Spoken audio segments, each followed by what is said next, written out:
Boa noite a todos nossos amigos ouvintes do vlog do Conde Lope Villanueva. Desde já eu agradeço o número de doações que recebo e continue me ajudando nesta empreitada para a gravação de novos conteúdos e inscreva-se neste canal. Qual é o juízo que podemos extrair da cena grotesca que vemos na disputa pela Prefeitura de São Paulo? Em dois candidatos, o senhor José Luiz da Atena e Pablo Marçal, quando da Atena se enfurece e joga uma cadeira na cabeça do Pablo Marçal. Eu já comentei aqui que o Pablo Marçal representa a destruição do debate público. Ou seja, em nome de uma pretensa informalidade, de uma pretensa denúncia do sistema e assim sucessivamente, ele leva o debate público a tal estado de vulgaridade, a tal estado de paroxismo e a tal estado de agressividade e violência, que eu até comentei com um amigo meu que vai chegar um ponto que os candidatos resolverão tudo na base dos tapas ou então na base dos fuzis, porque o discurso racional desapareceu há muito tempo para uma situação de espetáculo de destruição, como também de linchamento moral do seu Pablo Marçal contra os seus adversários e vice-versa. Não deu outra. Em outras palavras, um candidato que provoca todo mundo, que tenta ultrapassar o limite do decoro público que se exige de um debate, é evidente que a situação que nós presenciamos do da Atena pegar uma cadeira e arremessar na cabeça do Marçal era até previsível, diga-se passagem. Isso se não chegar a outras situações mais violentas. Em outras palavras, nós percebemos que o debate público foi assim reduzido a pó. Reduzido a uma situação de vulgaridade que mais parece uma disputa de gladiadores. E eu também comentei no outro vídeo que parece que existem pessoas que sentem prazer nisso, prazer nesse espetáculo do grotesco, no espetáculo da violência, quando na prática não se discute o que é realmente necessário para a Prefeitura de São Paulo, para a administração pública, para realmente os assuntos da cidade que nós podemos chamar de politeia. A preocupação do bem comum, a preocupação realmente dos destinos de uma cidade que é, evidentemente, a mais importante do país. Então, realmente é um exemplo deplorável. Mas, malgrado o estado de farsa que já se tornou a candidatura de Pablo Marçal, em que ele provoca todo mundo para levar todo mundo ao limite, e ele ultrapassa para levar a disputa política na mais completa anarquia, como se fosse uma competição em que o adversário tem que ser destruído, em que o concorrente tem que ser humilhado e assim sucessivamente. Por outro lado, nós percebemos o grau de charlatanismo que é essa candidatura. Porque primeiro, ele provoca o da Atena, leva o da Atena até o último dos limites e depois faz papel de vítima. Eu confesso que eu não fiquei chocado com a cadeirada. Eu acredito que, sob determinados aspectos morais, aquela cadeirada foi até algo pedido e merecido. Por que isso? Porque o Marçal queria aquilo, queria aquele espetáculo. Ele leva ao limite. Ele ultrapassa certos limites do aceitável no âmbito do debate público. Veja, uma coisa é você discutir, por exemplo, sei lá, se o Ricardo Nunes está envolvido em algum caso assim, assado cozido, né? Ou então o Boulos está envolvido não sei o que, tudo bem, isso faz parte da discussão política, mas tem que haver um certo tipo de decoro na linguagem, um certo tipo de decoro, de classe, no que diz respeito à discussão sobre assuntos públicos. Não, o caso do Marçal é que ele, como coach, transforma aquilo no espetáculo do grotesco. Ele não tem escrúpulos para nada. E, malgrado isso, o sujeito que levou uma cadeiradazinha de nada, bradou outro tipo de encenação vulgar e fraudulenta, quando ele foi levado na ambulância, com oxigênio e não sei o que. Ai, tadinho, ai, ele viu uma cadeirada do Atena, vou morrer, sabe? O mais grotesco dessa cena, depois do fato de o Datena ter dado uma cadeirada nele, é que um sujeito que até ontem dizia que lutava contra tubarões, que salvou pessoas de um helicóptero, diz que o piloto não sabia como conduzir e ele conduziu, enfim, sucessivamente. Então, mesmo assim, o sujeito não aguenta uma cadeirada que ele mesmo provoca, porque ele provocou o Datena, E depois criou uma dramatização. Estava com oxigênio. Oh, meu Deus, estava com falta de ar, coitadinho, né? Aí depois chegou no hospital acamado. Aí o médico falou, olha, você só teve talvez uma fissurinha de nada na costela e talvez a solução seja você só tomar anti-inflamatório. Olha só. Quer dizer, o cara levou uma bordoadazinha de nada, metido a machão, um parlapatão que ele é, bravateiro, e depois fez toda aquela encenação de coitadismo que é típico dos covardes e dos psicopatas. Quer dizer, olha só que coisa ridícula. O sujeito provoca o adversário, inclusive afeta a honra de uma forma virulenta, uma forma completamente inadequada de linguagem, dizendo que o Datena tocou na vagina de uma mulher, ou então chamando o Datena de molestador ou coisa parecida. E depois ainda pede para que o Datena dê uma surra nele. Ah, você para bater, não sei o que, vem aqui, você prometeu me bater e não me bateu. Aí o que o Datena fez? O italianão lá esquentado pegou a cadeira e deu uma bordoada nele mesmo. E eu vou dizer, o Pablo Marçal pediu para apanhar. Pediu para apanhar.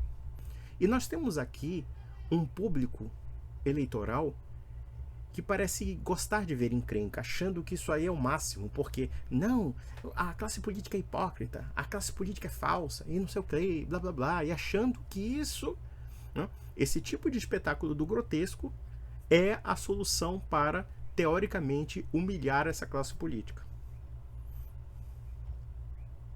Eu digo, quem pensa assim é um idiota, ou melhor, tem o QI abaixo de 50. Não digo nem que tem QI 83, eu digo que tem QI abaixo de 50. E é evidente que o Pablo Marçal é um vigarista, é um picareta. Tudo é mistificação, tudo é demagogia e tudo é mentira. E detalhe, o debate perdeu o elemento de sanidade e de racionalidade para simplesmente ficar naquela coisa de uma lacração eterna para satisfazer um eleitorado que parece ser viciado numa espécie de pornografia política. E quando eu digo aqui pornografia política, é porque realmente essas pessoas sentem prazer no escândalo. Essas pessoas sentem prazer na cena do Datena. Olha que eu acho que, como falei aqui, o Marçal pediu para apanhar. Mas só que é triste, por outro lado, porque o debate perde o elemento da civilidade e perde o objeto, que é a discussão dos problemas da cidade, para se tornar uma espécie de briga de rinha. E isso nós podemos aplicar em muitos debates na internet.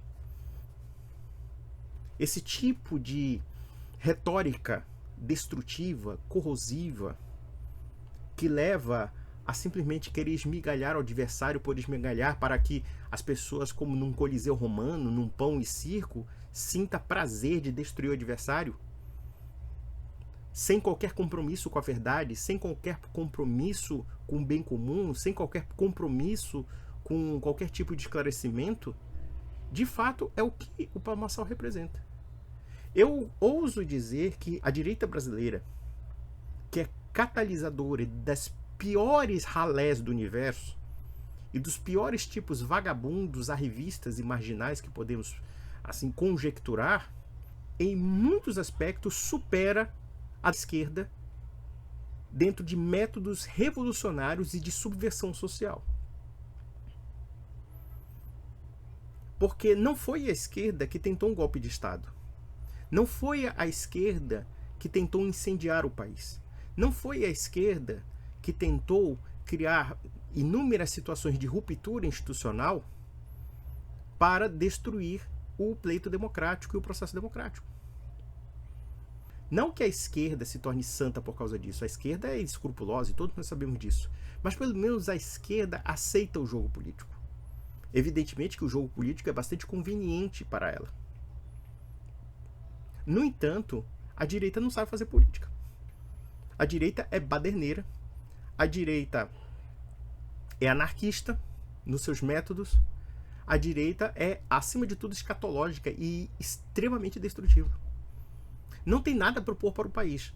O que se propõe, na verdade, é apenas uma contestação nihilista do estabelecimento político, quando, na verdade, o Sr. Marçal, envolvido com muito dinheiro, Vocês acham mesmo que esse cara é contra o estabelismo? Se você acredita no Pablo Marçal, eu digo, meu amigo, você é muito burro mesmo. Eu digo mais, você tem realmente uma deficiência, além do aspecto cognitivo, podemos até duvidar do seu caráter também. Por quê? Um sujeito que foi acusado e condenado por estelionato, por participar de uma quadrilha que roubava correntista de banco, se você acha que esse sujeito, só porque ele faz um discurso, reproduz um discurso que você quer ouvir, ele vai realmente combater o Lula? Olha, eu posso afirmar claramente que você não tem moral nem para criticar o Lula. Porque pelo menos o Lula, sendo o mafioso que é, e todos nós sabemos disso, e no que diz respeito ao envolvimento dele com escândalos relacionados ao petrolão, enfim. No entanto, o Lula tem uma postura política muito mais amena do que o do Pablo Marçal. Muito mais conciliadora. Ixi, nem se compara. Eu diria que, inclusive, o Lula, em muitos aspectos, é mais conservador. Muita gente vai ficar assustada. Ah, como é que o Lula é conservador? Porque ele defende agenda. Porque ele... Meu filho, deixa eu falar uma coisa. Para o Lula governar, ele tem que rebolar a bunda dele para o centrão. Ele tem que rebolar a bunda dele para o grande capital. Ele tem que rebolar a bunda dele para as elites políticas do país. Se vocês acham que o PT é contra as elites políticas, vocês estão muito, muito enganados. O PT já se tornou há muito tempo um partido estabelismo.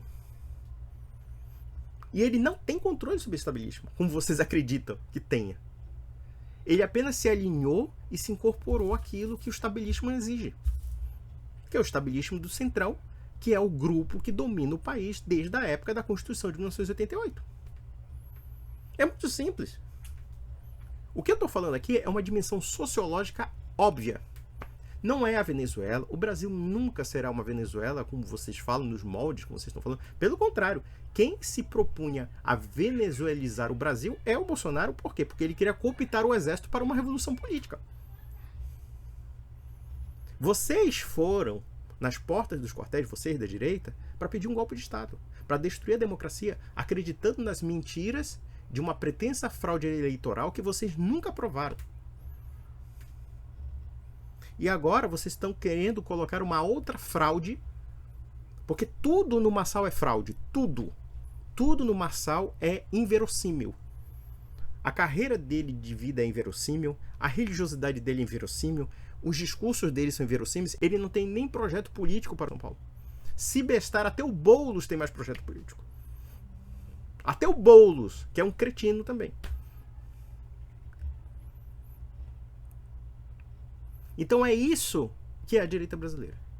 E vamos reiterar, para não ficar muito redundante, mas eu vou ter que ser redundante para ser sintético no meu vídeo e encerrá-lo. Primeiro, nós vemos um tipo de política que rompe qualquer tipo de decoro público no debate sobre assuntos relacionados às candidaturas executivas, no caso a prefeitura, como também pode ser no governo do estado e excessivamente. Quer dizer, nós estamos vendo um novo paradigma perigosíssimo de uma quebra completa de um nível de respeitabilidade que deve se ter com relação aos candidatos, que no final vai vulgarizar o debate público e vai rebaixar o debate público. Observe uma coisa interessante. O debate público relacionado à Prefeitura de São Paulo é um desastre total. Não existe mais debate público. E, com certeza, o pivô dessa situação é o senhor Pablo Marçal. Ele destruiu o debate público. Se hoje qualquer pessoa vê a reunião dos candidatos para discutir os assuntos da cidade, aí tem um agitador, um vigarista, um picaretaço, que causa uma comoção, desvirtuando daqueles assuntos que são necessários para provocar e fazer um espetáculo de grosserias e de vulgaridades, como também um espetáculo de profundos nonsenses. E malgrado isso, quando ele rivaliza com as candidaturas, ele rivaliza de uma forma provocativa tal que leva as pessoas ao limite do paroxismo, quebrando qualquer norma de respeitabilidade mínima que se exige num debate a respeito dos candidatos. E malgrado isso, eu digo, bem feito, levou uma cadeirada com razão. Porque é isso que ele pediu. Porque é esse clima que ele cria. Eu poderia, inclusive, aconselhar aos candidatos à Prefeitura de São Paulo, e vejam que esse problema não é somente da Prefeitura de São Paulo, tá? Eu estava vendo no Ceará a mesma coisa. Um palhaço bolsonarista lá discutindo e o outro palhaço lá falando que chupa o meu dedo aqui, coisa desse gênero, tá? Era melhor que colocassem fuzis nas mãos dessas pessoas e começassem a atirar um contra o outro. E vamos ver quem é que ganha. Porque já não existe mais debate racional. Não existe mais o mínimo necessário para que haja uma condução dos assuntos relacionados àquilo que de fato interessa ao público. Só que mesmo o eleitor já perdeu a noção do público. Porque o eleitor brasileiro é uma merda. É uma porcaria, é um lixo. O nosso povo, infelizmente, está cada vez mais rebaixado moralmente. O Marçal, de certa forma, é reflexo do nível moral e intelectual que já chegou uma boa parte do nosso país. Então nós estamos realmente pegando dejetos políticos, dejetos culturais, dejetos morais, porque de alguma forma isso é um reflexo também da psicologia de certas pessoas. Pessoas que se prendem a um celular lendo porcarias, lendo lixos, que não tem credibilidade alguma. Então nós temos o quê? Uma sociedade viciada pelo espetáculo do grotesco. E eu confesso, eu fiquei muito mais preocupado porque se cometeu uma completa injustiça com a cadeira. Como é que pode terem socorrido o Marçal e o Marçal estava muito bem lá, brincando de oxigênio, de que é hospitalizado, com não sei o que cardíaco, lá, sei lá, aquela coisa que mede a pulsação cardíaca, sei lá, né? E não levaram a cadeira, pô. A cadeira deveria ser amparada pelo SUS. Eu digo, a única coisa que me comoveu naquela cena foi a da cadeira. Que, coitada, deve ter sido arrebentada e jogada na lata do lixo. Essa cadeira poderia ter sido até heroína, porque, coitado, sofreu o disparate do Datena e muito mais ainda do Marçal, porque não foi a cadeira que bateu no Marçal, foi o Marçal que bateu na cadeira. Então, meus amigos, é muito triste falar isso, mas quando eu me imagino há 20 anos atrás, quando eu comecei a escrever sobre política, quando eu comecei a analisar a ascensão do PT e o prejuízo moral que o PT causaria ao país, eu nunca pensei que a gente pudesse se rebaixar mais ainda, fazendo com que o PT pareça decente. Isso é sério. Muita gente vai dizer, você é petista, você é comunista. Foda-se, vocês não sabem porra nenhuma, vocês não leem nada, vocês são um bando de ignorantes. É verdade. O PT, perto dessa gente, parece coisa de estadista. E eu achava que o Lula era o cúmulo da vulgaridade. Mas hoje eu percebo que o Lula tem até decoro perto dessa gente. Mas o que eu vejo, acima de tudo, nessa direita é um tal tipo de rebaixamento que, sinceramente, eu achava que o PT já tinha rebaixado muita coisa, mas o PT hoje consegue ter uma postura que esse pessoal não tem. É uma coisa assim que chega a ser surrealista. Eu jamais imaginaria que nós chegássemos a esse ponto no abismo. E olha que eu acho que nós podemos nos afundar mais além do próprio abismo. Então, um grande abraço.